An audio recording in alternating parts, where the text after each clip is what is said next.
That's a huge part of our program as well, and Andy is very good at this, at kind of at coaching the parents on how to say no.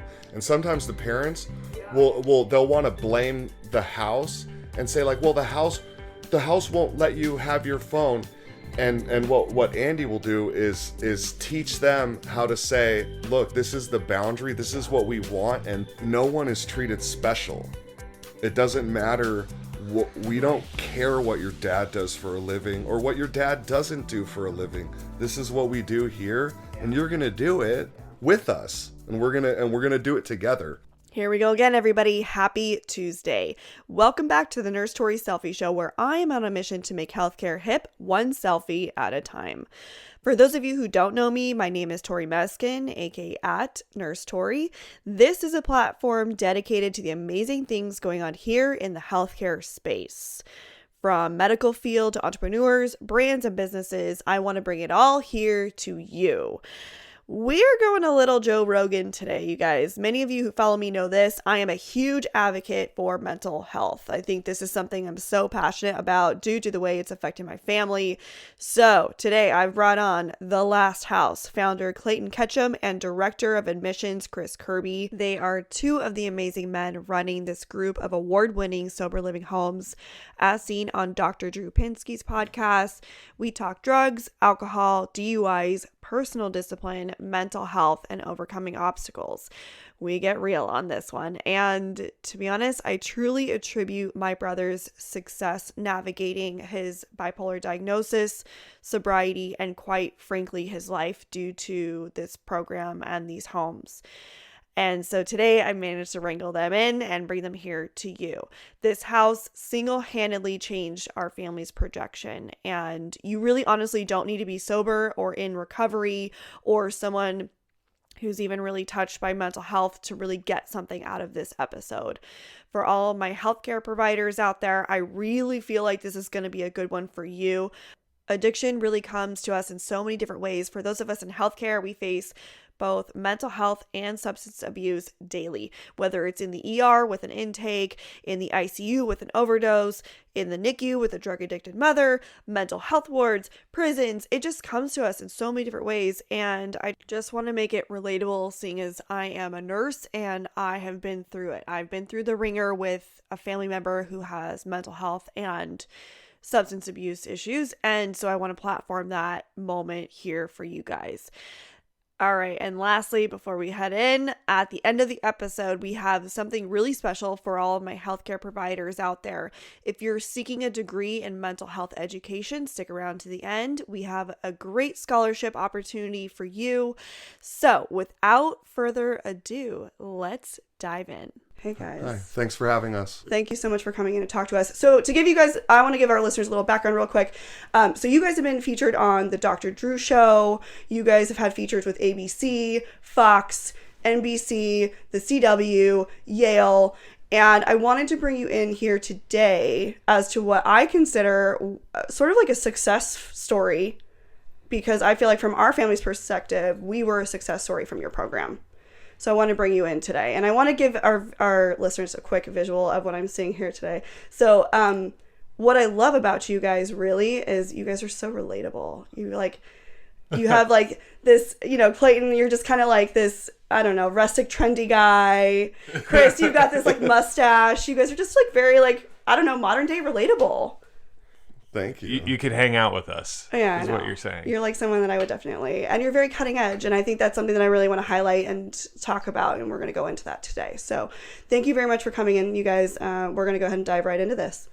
So can you guys open up a little bit or speak to your story a little bit and about The Last House and how this came to be? Yeah. So I guess first off, I would dig into how I got sober and like my journey in recovery, and that will translate into how The Last House came about. And so I got sober when I was 27, 28 years old, after a series of stints in various types of institutions, from detoxes, halfway houses, couple stints in county jail, things of that nature. And I ultimately ended up in a program when I was 27, 28 that I modeled the last house after, and it's no longer around, and it kind of morphed into a big treatment center, and then things changed, and so it's not around anymore. But that program changed the direction of my life. I got there, I didn't know how to fend for myself. I didn't know how to do everything. Kind of was baffling to me, and from life in general. Like if I got a parking ticket, my car was towed, everything was kind of catastrophic, and it was because I didn't have tools to kind of navigate through these things. I used to walk around, I grew up in Los Angeles, and I used to walk around loaded, looking at people eating lunch and doing life, and just in kind of... Yeah. Well, do you mind me asking what your drug of choice was, or what was your... I went through different periods where, but ultimately it's meth and heroin were the one that kind of kicked me to the curb, so to speak. Interesting. And you're the founder, right, Clayton? Yes. Yeah. And so I started the last house in 2010. Okay. And started with I knew the direction that I wanted to take the program, but I didn't know exactly how that would transpire, but I had the vision. Right. And we started with a little house right around the corner from Hamilton High, in this little, it's kind of Beverly Wood adjacent. Yeah. I remember I was on the phone with Clayton, and he said like Beverly Wood. I was from Northern California. You're like, a what? I was like, no, I thought it was like, I was like, oh, that must mean like Beverly Hills. Right. Like I'm going to, with all the movie stars. Right. And, yeah. It's a little different part of LA. Yeah. It's Beverly Hills adjacent. Yeah. Ish. Yeah. There's parts of Beverly Wood that are very, very nice, but it was just a quaint little home, and it was and I quit my job, and I moved into this house and set off on this journey of kind of creating this thing, and fast forward to what it is now. I knew what I kind of wanted it to be, but right. It's far exceeded my expectations and what I could have envisioned for it. And then, Chris, what's your story? How did you get into it? Let's hear the deets. I have a fun story that involves a lot of failure, and then meeting Clayton ultimately, and becoming successful, and then this becoming part of my life. But I'm a product of before the opiate epidemic even was a thing. We were the generation of kids basically that were getting injured and getting put on prescription pills, and I always had addiction issues. I just I have it's in my family, which there's a huge genetic part of this disease that we don't really understand, but I have a sister that's in recovery. I have a dad that's now sober. I have a mom that comes from that's had to get sober, and different, mental health and substance use issues in my family. So I had this thing, and, finally at age 26, I'd been in and out of treatment for 5 years, and, so I'm like an Eagle Scout, I got a water polo scholarship to college. Right. Where I broke some ribs and started taking Norcos and then Oxycontin, and then trying to get on Suboxone to stay clean, and get on methadone. And I wound up, I'd been homeless. I was an intravenous drug user, and I was in basically kind of a treatment center that was, half homeless shelter, half treatment center, that I was injecting heroin in my neck. This is my big moment. So I was injecting heroin in my neck. I was starting to go blind in one eye, and I went down, and the guys that I was shooting heroin with in this treatment center didn't want me to leave. They're like, "No, bro, stay. You're gonna get us all busted." And I was like, "No, I need a cigarette. Let me out of here." And I was walking down the stairs, and I had this realization that, nothing could get me sober, basically. Here I was in a lockdown treatment unit. I really wanted to be sober, but I had no idea how. And that, nothing could get me sober. My mom, treatment, not even myself, not even Chris could get Chris sober. And that was when I reached out for help. And you know, it's interesting knowing about, you know, Vince's story and knowing Yeah. your family. And my mom's kind of like your mom. Yeah, very. You know, shout out to Lori Yeah. and all the moms, Yeah, all the moms, all the of moms. the Last House guys, because they Yeah. are so strong and so resilient. But I called my mom, and her Al-Anon sponsor's daughter was married to a guy that was best friends with Clayton, and they happened to be in the car at the same time.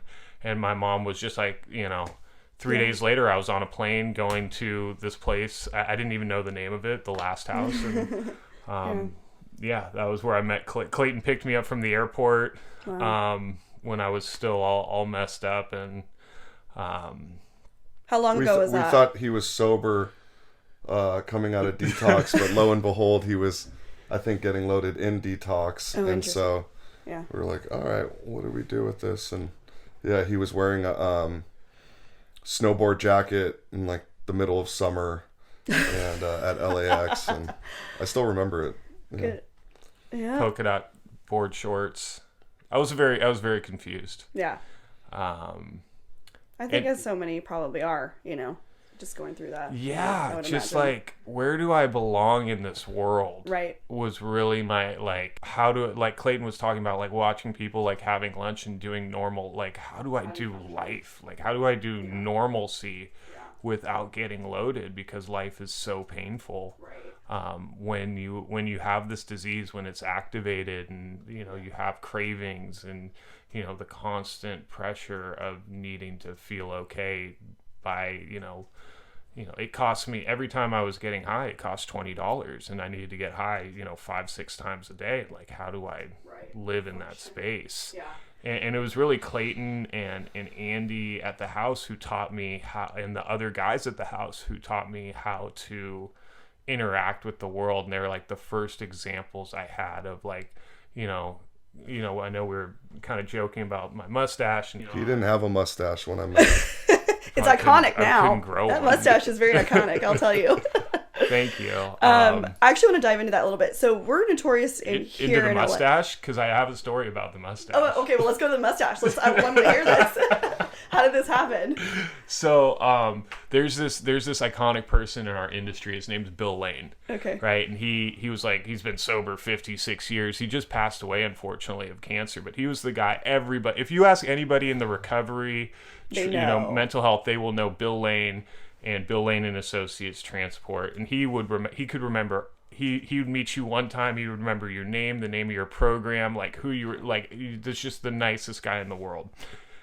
And he would, at education events and conferences, he would, hold court in the lobby of the hotel room, and he would just sit there, and everybody would come talk to him, check in, and that's where a lot of networking, and you would meet other good people.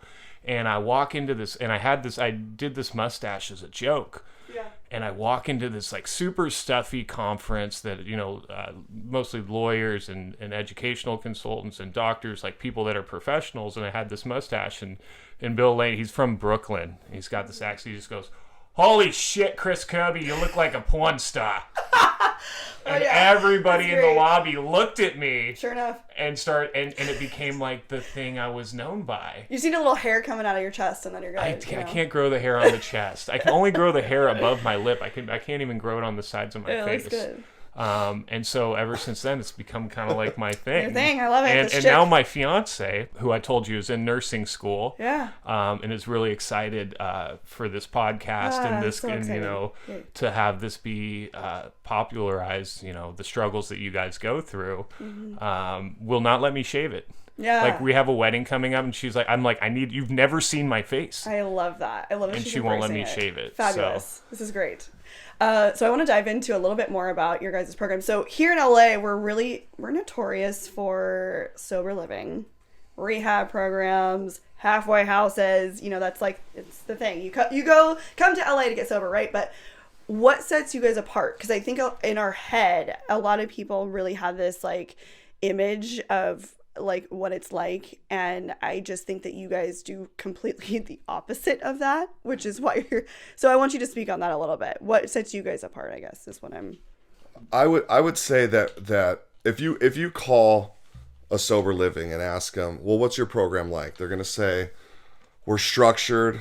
There's a lot of accountability, and our guys go to meetings and sort of some of that. And what I've found, and the truth is when they come to the last house, that's what they're doing. They're going to meetings. There is a high level of accountability. We do what we say we're gonna do, Right. And it's not the type of place that some places they just operate out of they want to keep their clients happy, and they're okay with them, slouching on the couch watching daytime TV at 3 p.m. And we have a regiment and a lifestyle curriculum that starts from when they come in to when they leave, and we're the entire time. There's no finish point while they're in the house. We're consistently raising the bar the entire time they're there. With each added freedom that's experienced while they're in the house is an added responsibility. And when someone gets off of, we have guys come in and they're on newcomer phase, and when they earn the privilege to be off of that, one of the responsibilities is starting to mentor new guys and take them to meetings, and that's a steam building in itself. Being trusted. I know for myself, when I was in sober living, and they were like, look, you're responsible to make sure that these two guys get to the meeting, and they sit in during the meeting, and you're going to sit with them the whole time. It was like the first time someone was asking me to be responsible for something, and it made me feel good. Yeah. And what does it look like? Okay, when you have an admission and intake, what does it look like for that person? Like, what are the rights they get? What are the rights they don't get? Rights as in privileges. Well, I think we got to take a step back and talk about kind of what our type of client is at the last house, which is a Vince or a Chris, which is a Clayton. A Clayton. Yeah. If we look honestly at our stories, there's some common threads, which are kind of this, being raised in affluent families where there's this kind of sense of entitlement that we're supposed to become something just because of who we are. Right. And basically, a last house guy is somebody who's been told this, which so many of us have been told, which is you have so much potential if only you would apply yourself. Like, I was told that my entire life growing up. And so what we're doing is teaching these guys how to, grow to their potential. And it starts with what's called contrary action, which is doing the things you don't want to do, like, to get the results you've never gotten. And we have all these sayings, if you do what you've always done, you'll get what you always got. And change is uncomfortable for addicts and alcoholics and people who have mental health disorders, because everything's designed, we want to be comfortable and stay in our comfort zone. So we're essentially making guys uncomfortable by we do a digital detox where they don't have cell phones on them. And one of the huge things is with the advent of the millennial generation and social media is I would sit on Facebook and compare my insides and how I felt to my friends' highlight reels on Facebook. And I'm from a community where my friends went to Yale, they went to Harvard, they became, I was talking to an ex-girlfriend of mine who saw on the way over here. Tell them where you're from. I'm from Orinda. Oh God. Yeah, it's a NorCal. I'm from I to get street cred I say I'm from Oakland, but the truth is I'm really from Orinda. Okay. And no, I was talking to my this ex-girlfriend who I put through hell, and we're now friends because of the gifts of recovery, about just the the nature of where we grew up and what the expectations were. And so it's intervening on it's like our friends all work for startup companies, basically. And it's like that conversation is fun for about 90 seconds for them to tell us about their startup. And then it's like the conversation's over and there's nothing more to talk about. Yeah. Whereas like when somebody talks to me about my job and our experience and all this life experience we've had, it's a conversation. We're about to do a whole show on it. Yeah. And so intervening on these things that we think are important as far as like financial success, status, and getting into like what, how do you have real friendships? How do you ask a girl out on a date without swiping right on Tinder.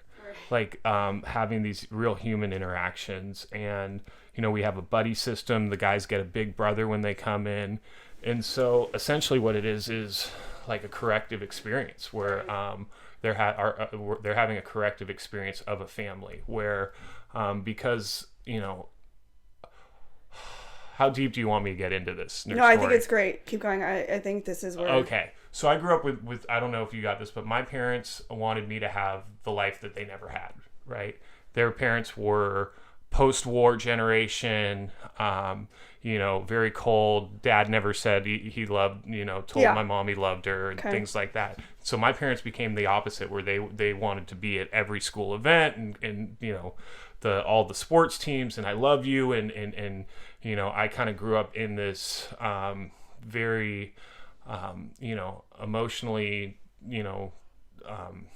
supportive household. But we're also like, I could get away with a lot of things. Yeah. I think that's my brother. Yeah. They didn't want to hit me because they had been hit. And so, there are certain things that our generation, needs to, corrective experience on, as far as like not being told you're going to succeed just because of who you are. See, our parents' generation was told you can achieve anything through hard work, right? And then our generation is told you can achieve anything through being in the right place at the right time. And so there's this, inherent lack of work ethic that is instilled to people in the last house,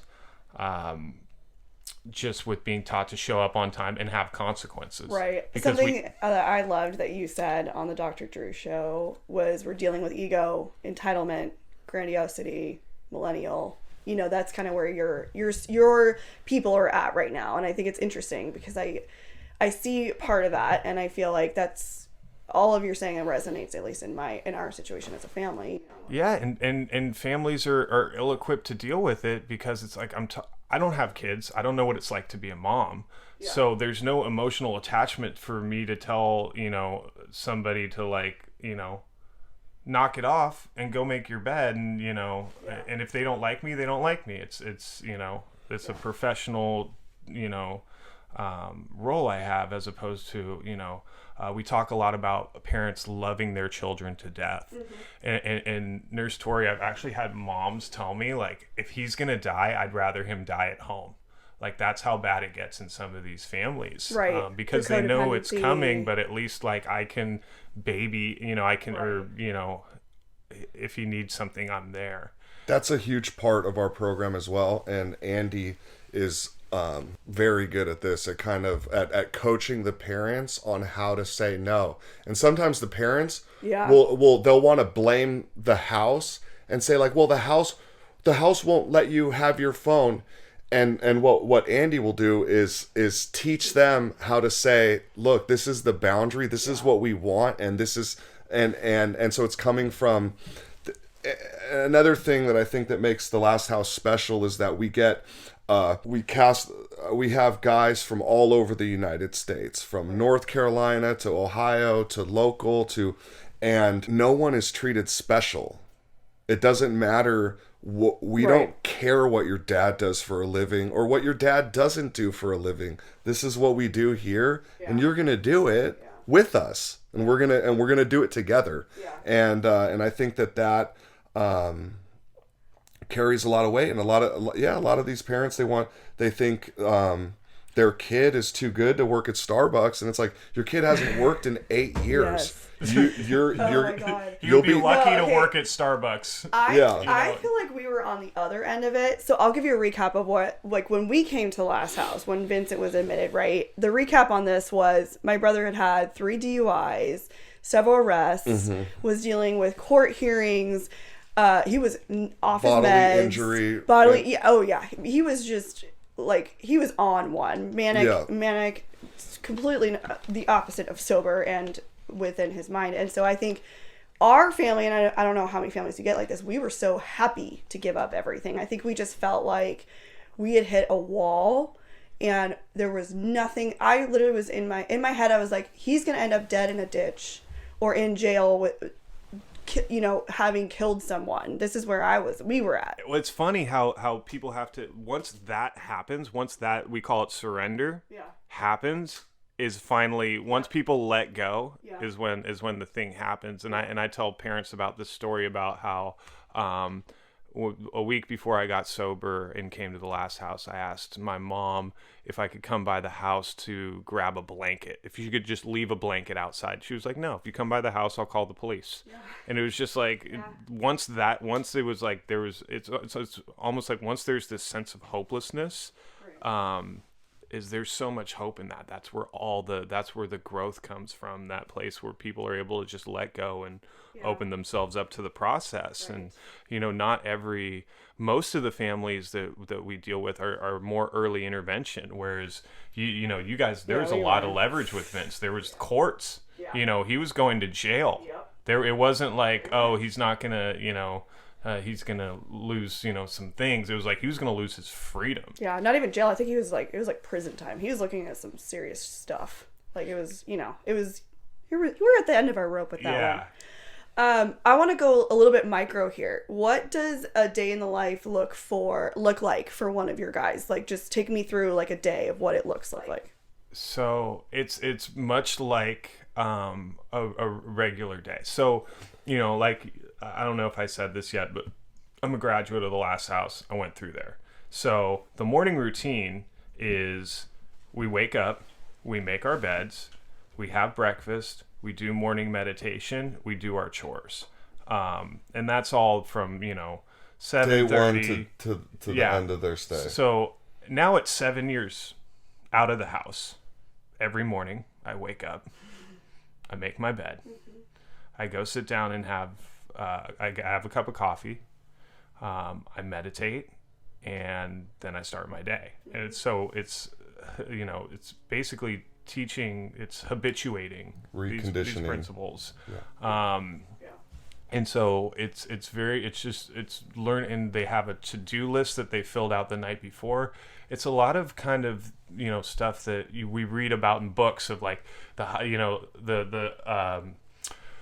to be successful, or like the setting the tone. Things of highly successful, 8 habits of highly successful people. It's like all this stuff that we read and we know and we should do. But nobody's... You're implementing it. Telling us to do. It's about action. And so, and then, during the day is when they actually have individual therapy, and they see a doctor and a psychiatrist and do group therapy to really, start to uncover what's going on with them, and get their head right. And so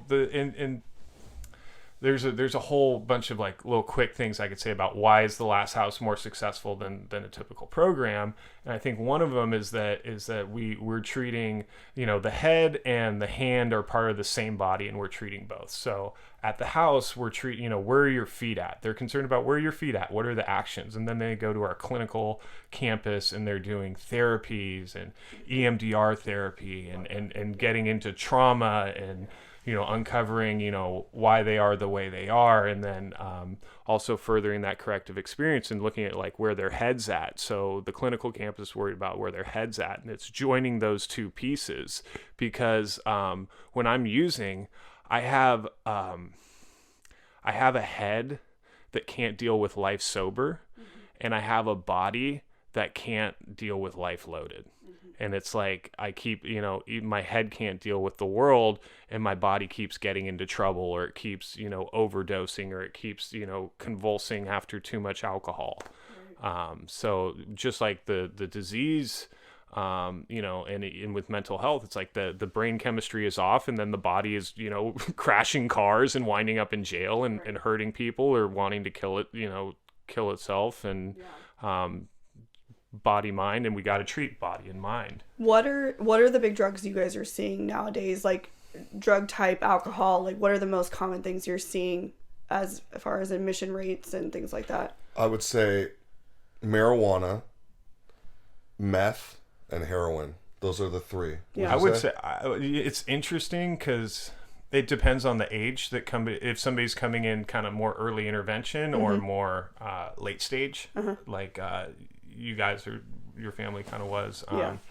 definitely Your early brother was old intervention. school. He liked He was, he liked Yeah, whiskey. he He was booze hound. rocking out. He was a booze hound. He was real rocking out. He was getting anything he could get his hands on, let's be honest. But Yeah. I mean, the number one thing we see is opiates. Yeah. I would say, and marijuana. Yeah. There's definitely been a little resurgence of meth lately. We're seeing a little more meth. Okay. I feel like I'll tell you, in the NICU world, a big one for us is, I would say, for the drug moms we're seeing, is like heroin. Heroin's a big one. Yeah. Opiates is a big one. It's interesting how it changes, where it used to, it was the crack babies, and then and it's evolved. it changes, and It does change. Xanax is another huge one for anybody under the age of 23. Yeah, I wonder if that, like, the Gen Z younger, it's interesting to see. So I would never even have thought of that it's an age-related thing, sort of. Yeah, Trends. If you look at popular culture, and then I got sober when I was 26. I'm 33 now, and most of the people in my generation are opiates, and it was because we were the ones that were the Purdue Pharma and the easy access. Right. So how many beds do you guys have currently? What's your house set up what's your program look like? We have 36 beds between two houses. Okay. So all of our rooms are shared rooms, which is, so that guys aren't isolating. Becoming part of the community and the culture is really important. Yeah. And Clayton kind of touched on it, about the aspect of service and being a big brother and that responsibility. We're not hiding the secrets of sobriety by any means. I'll tell you right now what it is, and it's being of service. It's becoming less selfish and more, interested in others. And that's what everything in the house is kind of designed to do. So, if somebody at home is struggling and they're like, what is this? It's about being of service. It's about getting out of yourself. That was a really interesting shift, I will say, from an outside perspective, from a family member's perspective, of seeing that shift in Vincent. I saw he specifically does talk about his awakening, is I guess how he put it, or his big shift. And it's interesting to see him he loves The Last House. So for perspective for you guys, like, my brother he tries to go to The Last House every Friday night. Like, that's his thing. I think that's his community. He really likes being a role model. And I think that was really interesting, was he went from being this very selfish mindset to really embracing and wanting to be like a role model. Like, he actually really, really embraces that. Like, I think that's something he really holds on to, and I think it's been a really big helpful thing for him in his own journey. Well, at some point you start to feel useful. Yes. And it's like, I had not felt useful. Yeah. Like, other people depended on me, and that feels really good. Yeah. And you get a little hit of it, and you want more of it, and you want to be more useful and more helpful, and then all of a sudden life's taking off, and Yeah. And it's really important for the guys who are in the house in their first, couple months to see, Vince coming back, and, what life looks like beyond The Last House, and that there is hope. And, when he shares with one of the newer guys, he has the ability to talk to another alcoholic or a person who's struggling with mental health and win their confidence like no doctor, like no mental health professional can, because he's been there, and they can realize, oh, this guy's been in it. He's been where I've been, and now look at him. He's agriculture, and has his family back, and is able to buy his own things, and it gives them hope, like true hope. If you guys had, because a lot of the people here listening, I think, are going to be on the healthcare provider side. Do you have recommendations to healthcare providers who are frontline dealing with mental health, substance abuse, those kinds of things? Any recommendations that you guys could throw out for potential healthcare provider? We are in very crazy, nerving, uncertain times. Never did I think I would be working during a pandemic. Hospital shifts can be both physically and mentally taxing. In order to maintain mindset and focus, we find the things to keep us stable in our daily routines. This one became a staple in my daily routine 8 years ago and is the one that I slip on running out the door to the hospital. The footwear that I slip on a daily basis and has been a part of my life for actually far longer than my bedside experience. This company has been a part of my life throughout my nursing career as well as my barn equestrian life. Sanita clogs, the original Danish clog since 1907. I have been a clog nurse since the moment I set foot in the hospital setting, and I am true to my brands through and through, which is why partnering with Sanita Footwear came so authentically. The Sanita designs and construction are truly second to none and have been in business for more than 110 years. They feature the highest quality leathers and handcrafted by cobblers in Europe. Their clogs provide superior support and comfort to professions in all types of industries. If you're interested in trying a pair for yourself, head over to www.sanita.com and use code NURSETORY for 15% off of your order. If you're looking for some footwear to keep you going throughout your shifts, head over to grab a pair for yourself. All right, back to the show.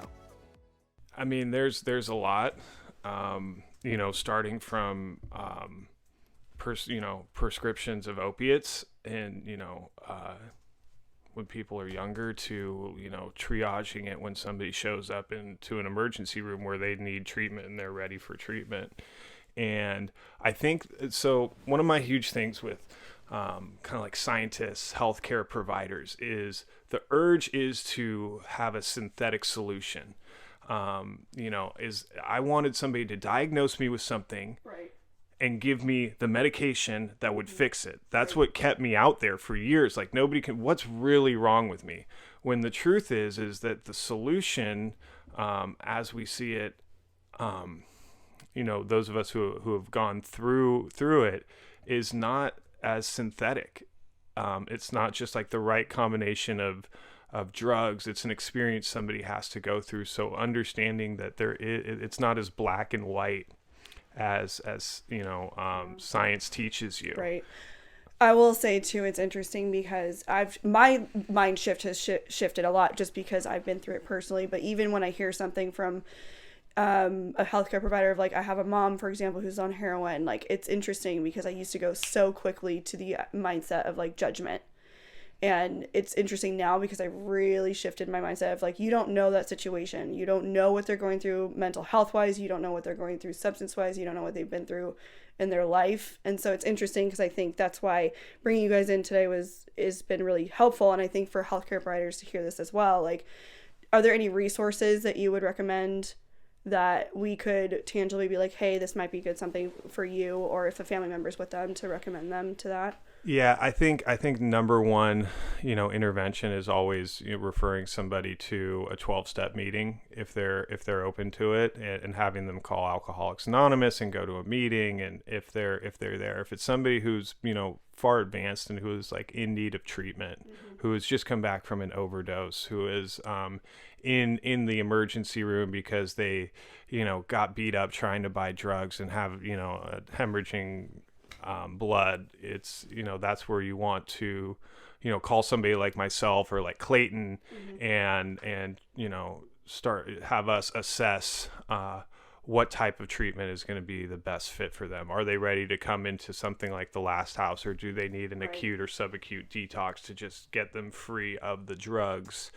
And so there's if people Google treatment or drug treatment or alcohol treatment, you're going to get a lot of ads. Right. This is a business. This is an industry. It's an industry where a lot of private equity has started to come into, and, if somebody calls that line, they're going to get on the other end is, a salesman. And I think that it's important I think the healthcare space is traditionally a very referral based space, where it's like, I need to get, I want somebody to refer me to a doctor. And so, getting a referral from somebody is always best. Like you're a nurse, you're a clinical professional whose brother has been through this. So you handing my phone number to somebody is like, oh, this helped my brother. I've had personal experience. I vouch for these guys.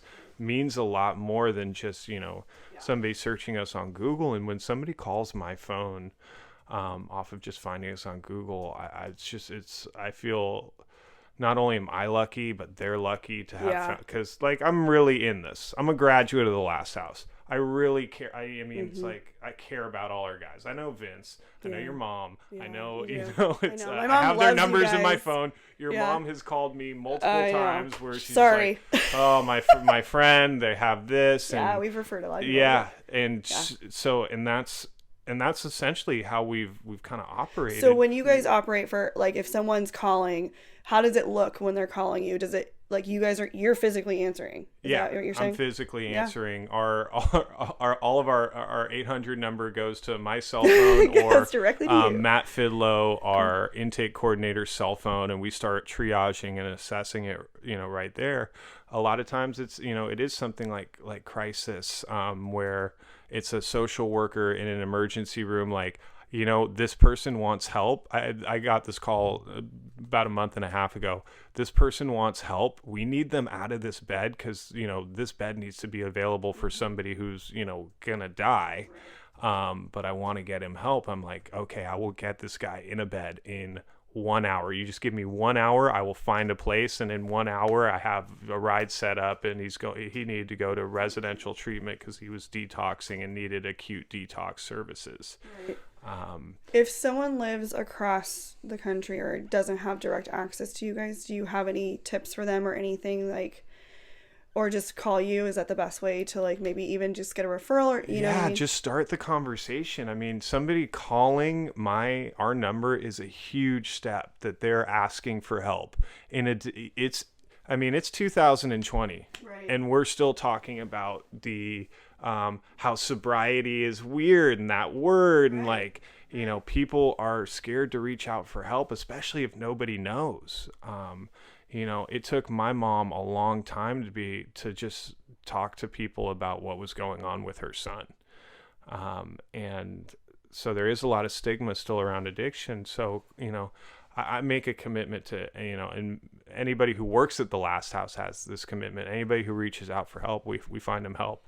Yeah. If they have $0, if they have, PPO health insurance, if they have no health insurance, if they have all the money in the world, if they have no money, we have resources. And a lot of my job is, about half the year I spend going out there and gathering resources and doing outreach to, find places to place people. So this is kind of an interesting, so I feel like personally, when people hear the word sobriety, it's like, you cringe a little bit. Like, it's kind of like this, like, taboo-y, like, oh, it's like, I don't know. For some reason, we just had this moment where we're like, well, I want to go to brunch and have a mimosa or da-da-da-da. Or, it's like, it's so involved in our everyday life, right? Alcohol or any kind of, like, I don't know. Now with CBD and marijuana. And so what do you guys think, I feel like, makes it normal, or normalizing your life, the lifestyle, the sobriety lifestyle? Like, how do you guys make it so fun, I guess, or relatable or successful? Clayton took me to a rave once when and I was like, oh my God, this is awesome.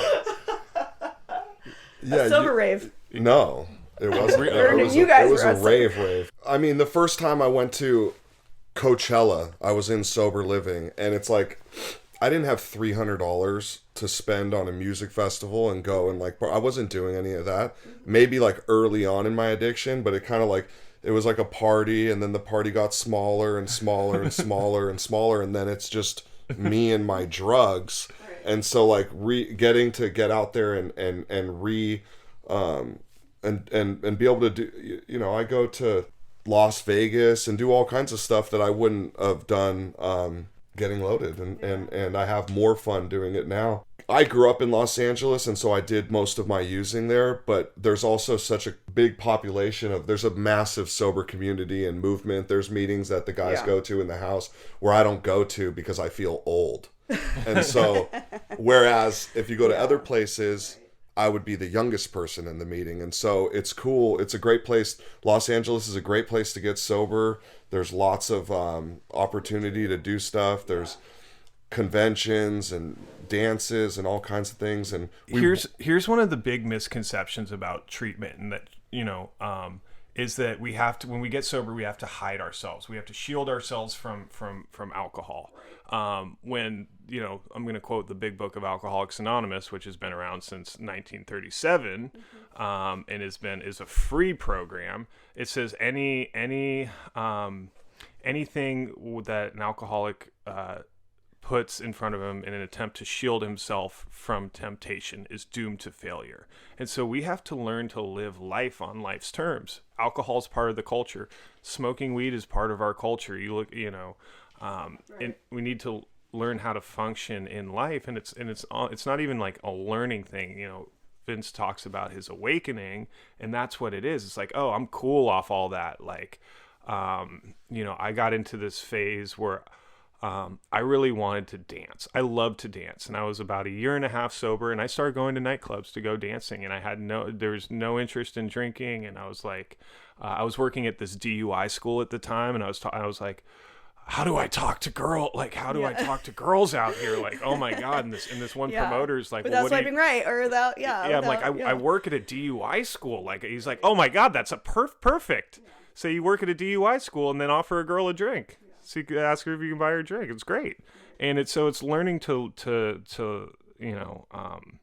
not even learning, but it's becoming comfortable within society where it's like, I don't want that. I have certain rules.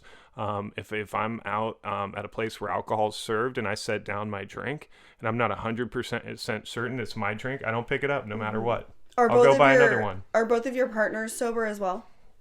Mine's not. Yours not? So your wife isn't? She's what you would consider a normie. Yeah. She doesn't take it to the extreme. Yeah. Okay. No, my fiance is sober.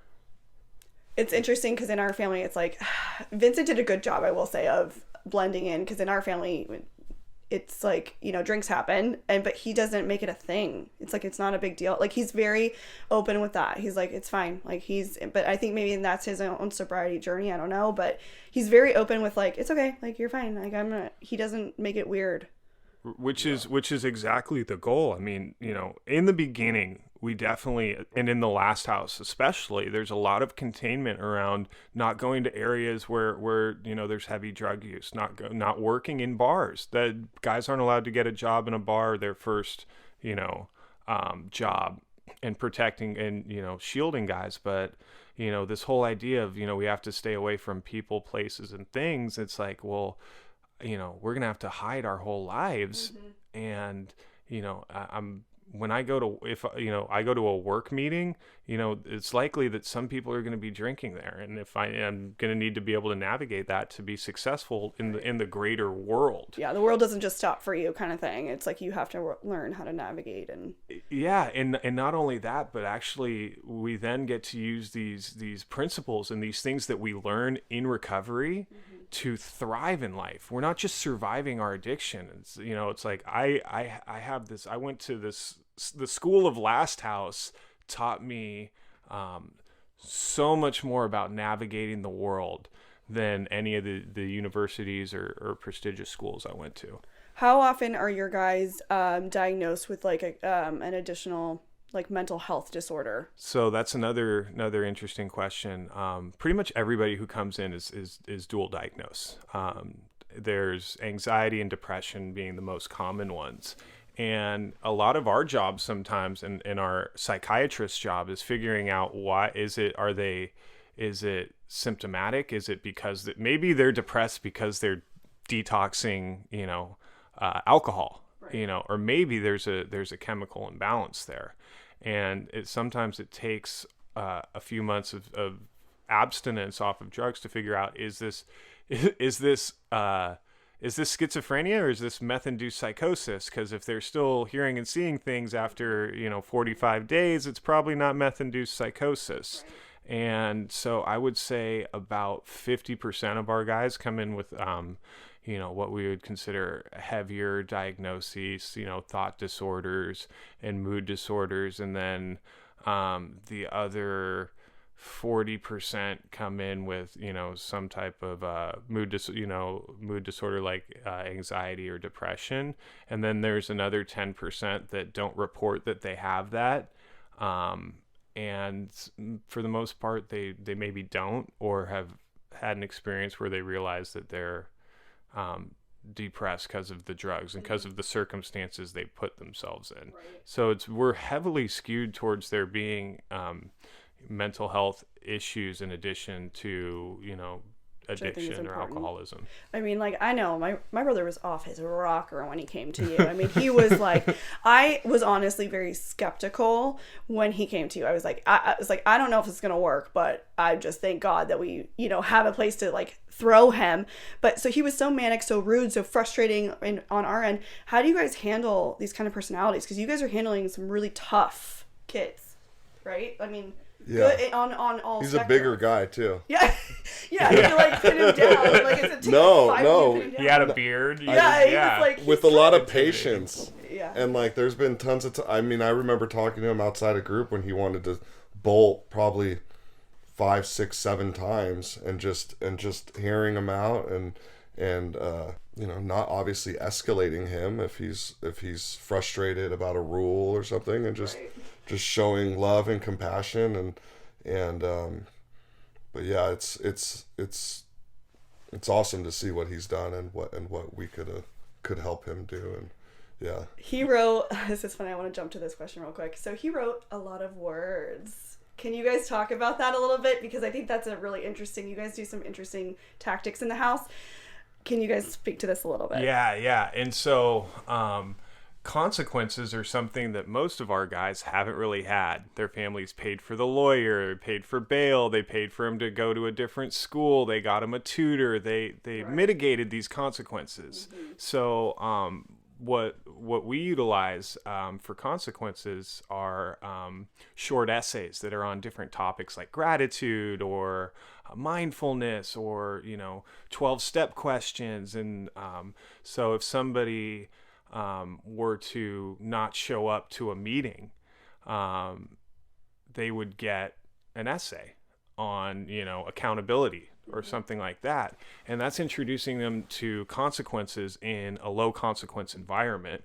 Whereas, once they go out and they're working, if they miss a meeting at work or if they miss a day of work, they'll probably lose their job. And right. In picture. The real world, if you lose your job, you can't pay your rent. And then, so it's introducing them to these consequences, and they're a huge motivating factor in bringing up guys' awareness. Mm-hmm. And, it kind of ties into the question about like, how did Vince stay is, allowing guys to have their own experience, make those mistakes, and then, have a consequence where they can reflect on those mistakes, and then it brings up their awareness as far as like, oh, I don't want that consequence again, I better not do that. And right. Addicts by nature are impulsive creatures. Mm-hmm. And we don't think before we leap, we just jump into stuff.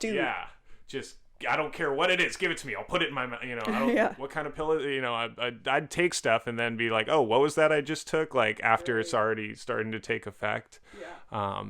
So yeah, that's one of the tools that really brings up that awareness and learning consequences and accountability. What does a transition look like? As far as letting these guys go out on their own, what does the transition period look like? How do you feel like, what is the success, or how do you guys make it so it's successful? Yeah. So all that stuff already, we start doing that in the house where they once they get a job, they start paying for rent at the house. And, But before they get a job, we have them volunteer and demonstrate that they can hold something down. Right. And we've actually had clients sent home from a volunteer job. Now, that means we really can't function right now. You're not even able to work for free. Right.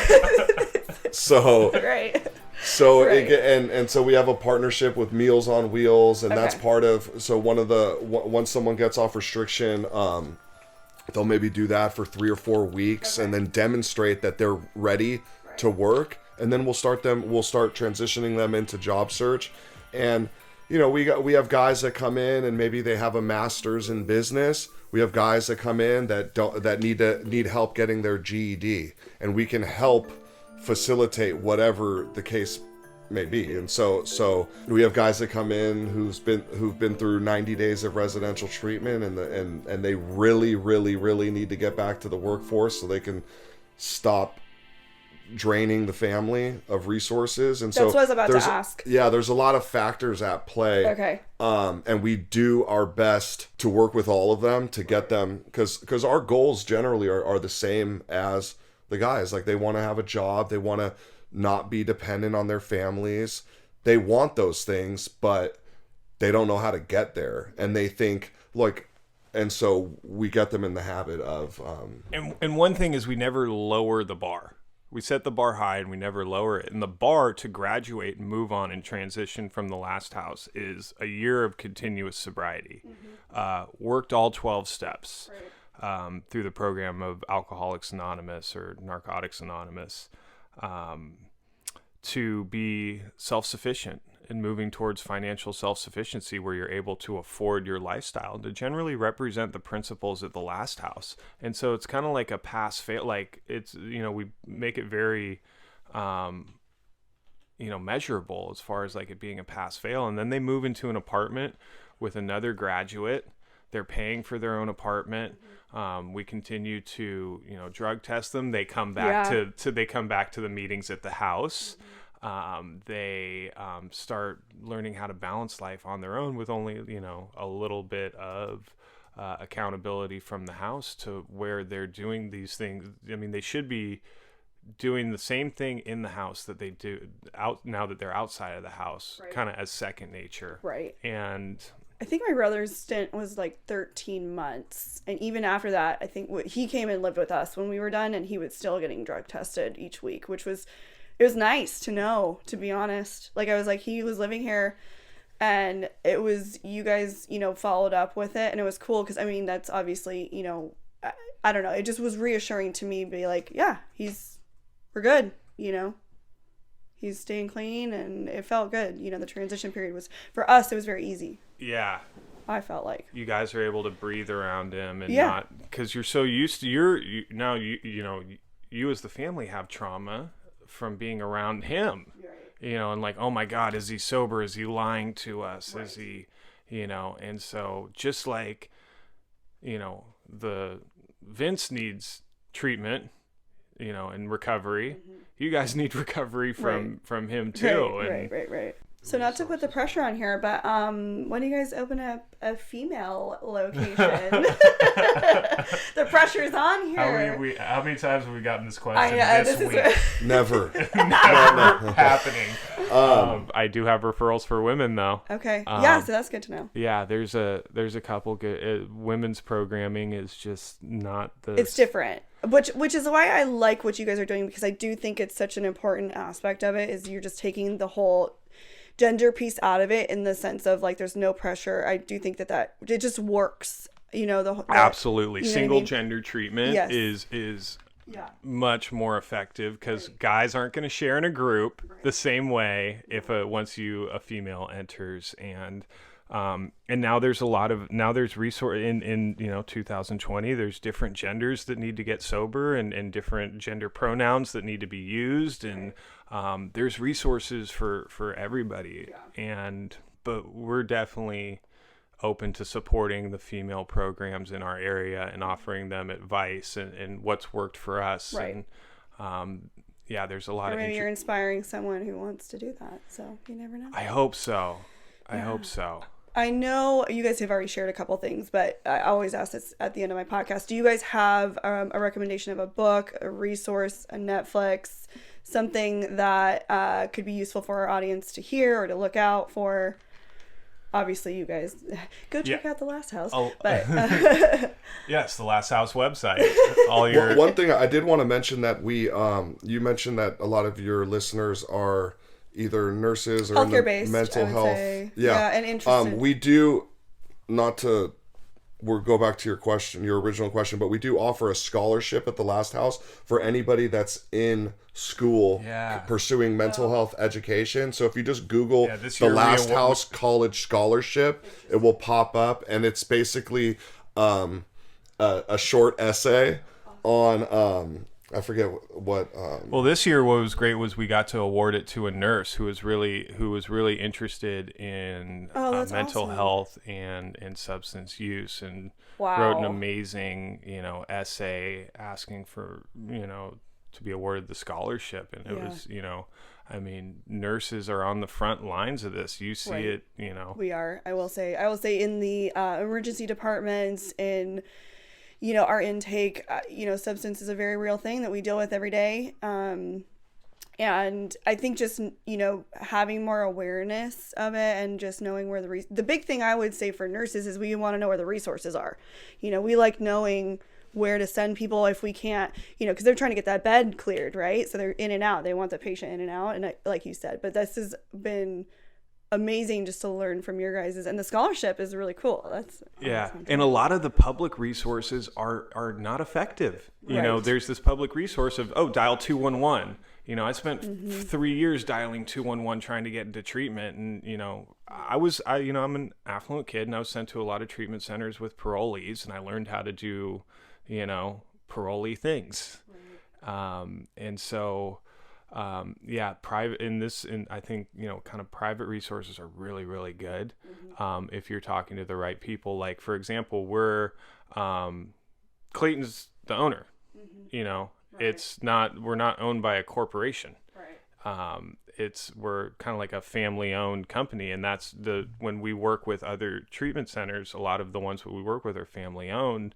Whereas if you're a nurse and you call a place and you ask them what treatment centers are theirs, and there's not like it's not like, oh, our treatment center is just this one that you're calling, or we have these 3 places.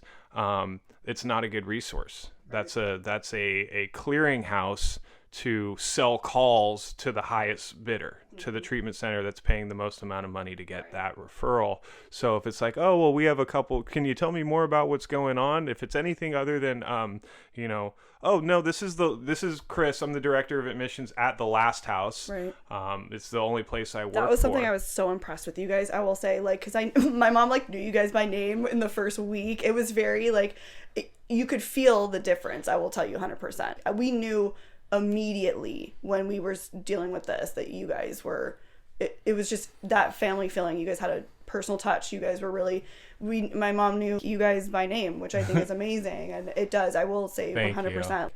I'm a big believer. You guys changed our family life for the permanent, and I really want that to come across in this interview, because people, I think just being in the healthcare field, and I was so helpless. Here I am, a nurse. I didn't know how to handle any of this. This was so out of my realm, and we kind of gave it up to you guys, and you changed our life.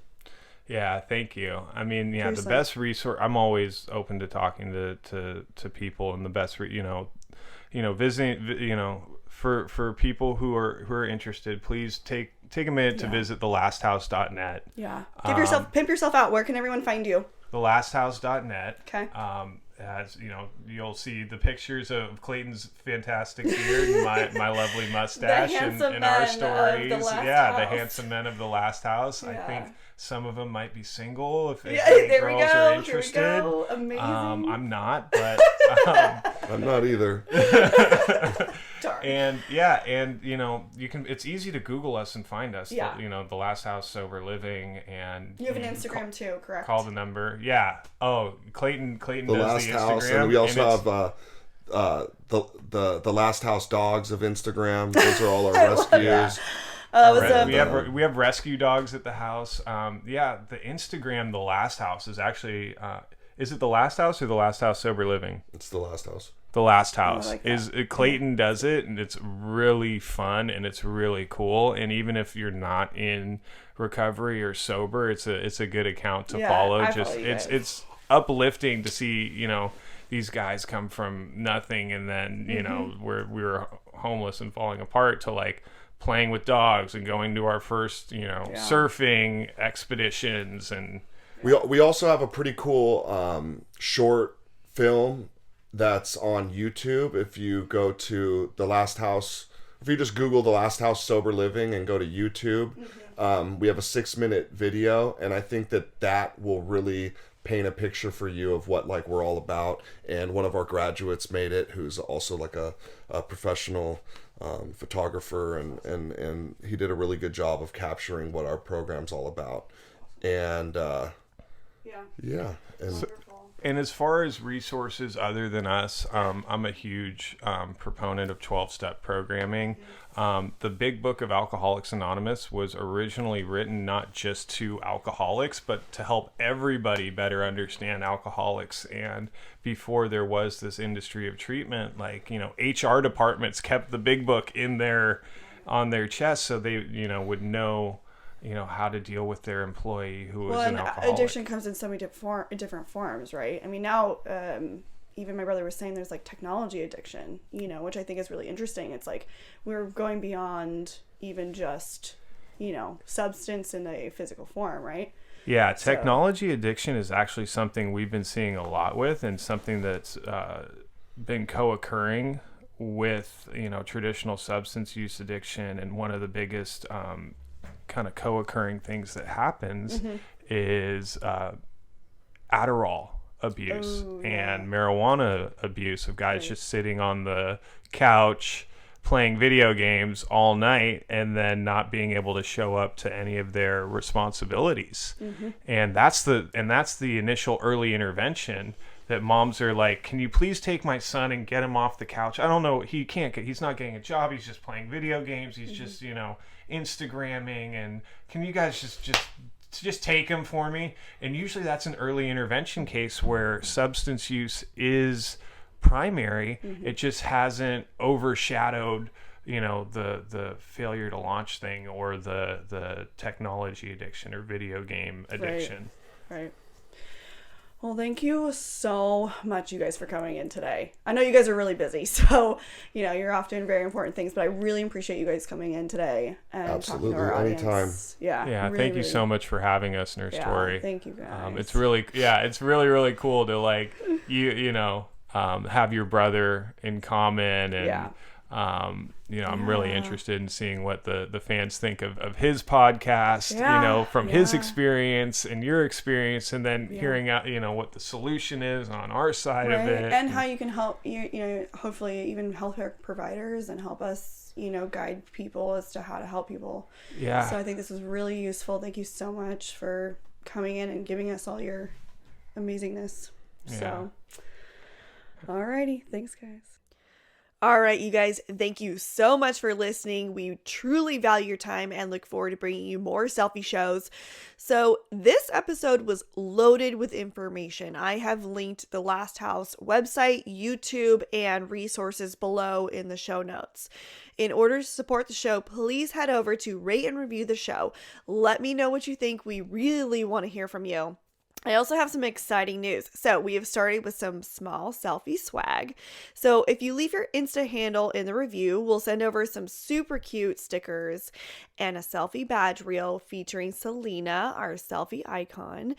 Be sure you're following us on Insta at CELLFIE_podcast. Make sure to hit that subscribe button. You can find all of our episodes on www.tipsfromtori.com, and make sure you check out those show notes below. They have lots of information for you about our guests and, of course, our sponsors. Thank you so much for listening. Catch you guys next time.